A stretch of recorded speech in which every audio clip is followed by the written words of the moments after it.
Si Emma Tiglao ay ang 2025 Miss Grand Philippines at isang nagwagi ng Miss Grand International 2025 pageant, habang si Otis Manalo ay ang 2025 Miss Universe Philippines at nakuha ang third runner-up sa Miss Universe 2025. Parehong kilalang mga queens ng kagandahang Pilipina na nakipagkumpetensya sa buong mundo, kasama si Emma na nagsusulong para sa mga mamamahayag at laban sa katiwalian, at si Otis na nakatuon sa pagpapalakas ng kabataan at mga oportunidad sa edukasyon. Ngunit ano ba ang kanilang mga naipundar bago sila nakilala sa beauty pageant?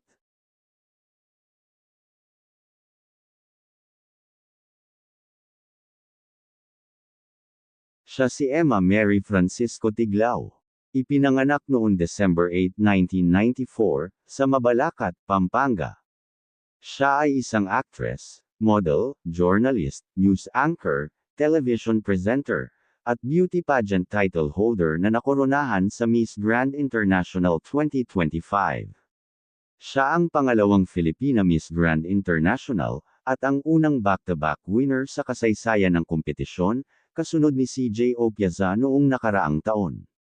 Nag-aral siya sa Holy Angel University sa Angeles City, at nagtapos bilang Dean's List na may degree sa International Tourism Management noong 2014.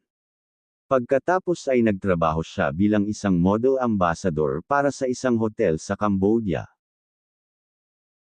Noong 2019, kinoronahan din siya bilang Binibining Pilipinas Intercontinental 2019, at kinakatawan ng Pilipinas sa Miss Intercontinental Pageant sa Egypt, kung saan natapos siya sa top 20.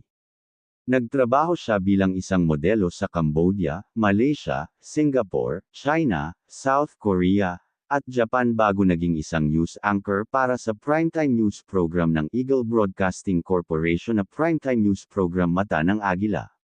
Mula noong 2021, siya ay naging isa sa mga pangunahing host ng programa ng talk show ng Net25 na kada umaga. Siya ay nagsimulang makipagkumpetensya sa mga beauty pageant sa edad na 13, kasama ang kanyang unang foray na isang kompetisyon sa kanyang paaralan. Siya si Maria Otis Rodriguez Manalo. Ipinanganak noong May 25, 1997, sa Candelaria, Quezon, sa isang Filipino-Spanish mother at Finnish-Swedish father. Siya ay isang modelo at beauty pageant title holder na nakoronahan sa Miss Universe Philippines 2025. Kinatawan niya ang Pilipinas sa Miss Universe 2025 pageant, kung saan nakuha niya ang third runner-up. Kinatawan niya din ang Pilipinas sa Miss International 2018, kung saan nakuha niya ang first runner-up. Kalaunan ay kinatawan niya ang Quezon sa Miss Universe Philippines pageant sa parehong 2024, at 2025. Sa edisyon ng 2024, nakuha niya ang second runner-up at kasunod na itinalaga upang kumatawan sa Pilipinas sa Miss Cosmo 2024, kung saan natapos siya sa top 10. Si Otis ay madalas na tinutukoy sa media bilang pambansang manika, dahil sa mga features na tulad ng manika. Nangunguna hanggang sa Miss International 2018, nabanggit ng mga pageant analysts na mayroon siyang the beauty, charm, and physique, mainam para sa tagumpay sa kompetisyon. Siya ay pinalaki ng kanyang lola na may suportang pinansyal mula sa kanyang ninong para sa kanyang edukasyon. Una nang inilaan ni Atisha na maging isang pulis at inilapat sa Philippine National Police Academy. Kalaunan ay hinabol niya ang isang degree sa accountancy sa Manuel S. Enverga University Foundation. Si Otis Manalo ay nagsimulang lumahok sa mga local beauty pageant sa edad na 10 upang makatulong na suportahan ang kanyang edukasyon. Kasama sa mga pakikipagsapalaran sa negosyo ni Emma ang live selling, na sinimulan niyang suportahan ang kanyang mga advocacy, at co-founder ng isang coffee shop na nagngangalang Lilam na Coffee, Space, Kitchen sa Pampanga. Inilarawan niya ang karanasan bilang negosyante at aktibong kasangkot sa iba't ibang mga tungkulin sa shop, kabilang ang bilang isang barista, caera, at sa kusina. Ang kanyang propesyonal na karera ay nagsasangkot din sa mga aktibidad na nauugnay sa negosyo, tulad ng pagiging isang TV host, news anchor, at endorser ng tatak. Ang kanyang trabaho bilang isang host sa TV, news anchor, at endorser ng tatak ay nagsasangkot ng isang makabuluhang sangkap ng negosyo, dahil siya ay kumakatawan at nagtataguyod ng iba't ibang mga produkto at serbisyo. Si Atisha ay kasangkot sa maraming mga negosyo, kabilang ang cafe business, namamahala ng dalawang mga establishment sa Australia, kabilang ang Cafe Now na matatagpuan sa isang library na may konsepto na libro at coffee, at Call Me Harris na matatagpuan naman sa isang parke. Pinalawak din niya ng isang pangunahing papel sa creation at expansion ng mga food brands tulad ng Oh My Greek, at Zig Foods, na may mga lokasyon sa kanyang home province sa Quezon, sa buong Pilipinas, at sa buong mundo. Dinala din niya ang Australian yogurt drink brand Kumi sa Pilipinas kasama ang kanyang kasosyo sa negosyo na si Mike Hilton. Hindi man ibinahagi ni Emma ang kanyang bahay, ngunit natutupad niya ang isang 7 taong pangarap na bumili ng bahay para sa kanyang pamilya upang mabigyan sila ng ligtas na tahanan na walang baha.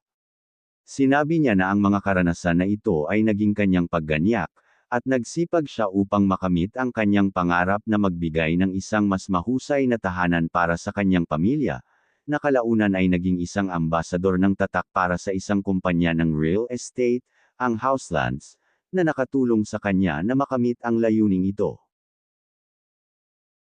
Kagaya ni Emma, si Atisha ay hindi rin ibinahagi sa publiko ang kanyang bahay. Pero sa kanyang marangyang pamumuhay ay lalong nagpapatunay ng kanyang magarang bahay at mga sasakyan nito.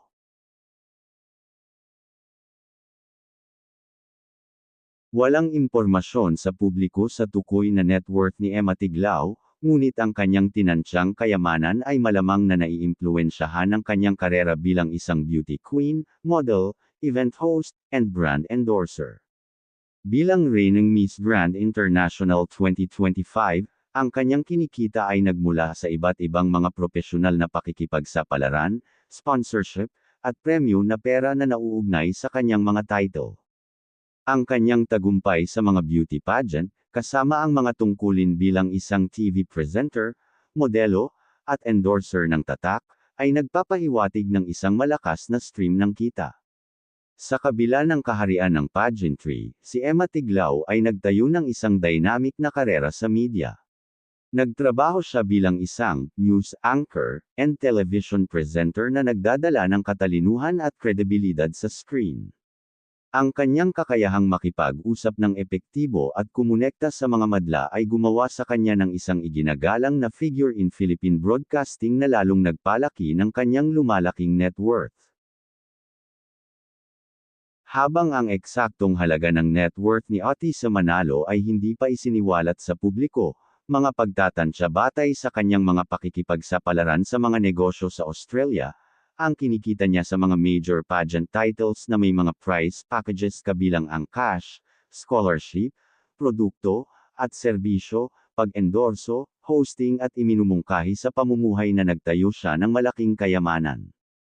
Sa kabila ng kanyang pampublikong profile, pinapanatili ni Atisha Manalo ang makabuluhang privacy sa paligid ng kanyang personal na relasyon, isang sadyang pagpipilian na patuloy na nakatuon sa kanyang advocacy, pakikipagsapalaran sa negosyo, at pagganap ng kompetisyon sa halip na romantikong drama. Anuman ang mangyayari, ang legacy niya ay secure, siya ang babaeng patuloy na sumusubok hanggang sa gawin niya ito. Siya ang negosyante na nagtayo ng mga negosyo habang nakikipagkompetensya sa pinakamataas na antas. Siya ang tagapagtaguyod na tunay na nagmamalasakit sa pagpapalakas ng kabataan. Siya ang apo na pinarangalan ng memorya ng kanyang lola sa pamamagitan ng paghabol sa kanilang ibinahaging pangarap. Ang video na ito ay for entertainment at hindi kinukumpara ang kanilang yaman kundi inaalam lang natin ang bunga ng kanilang pagsusumikap bilang mga artista.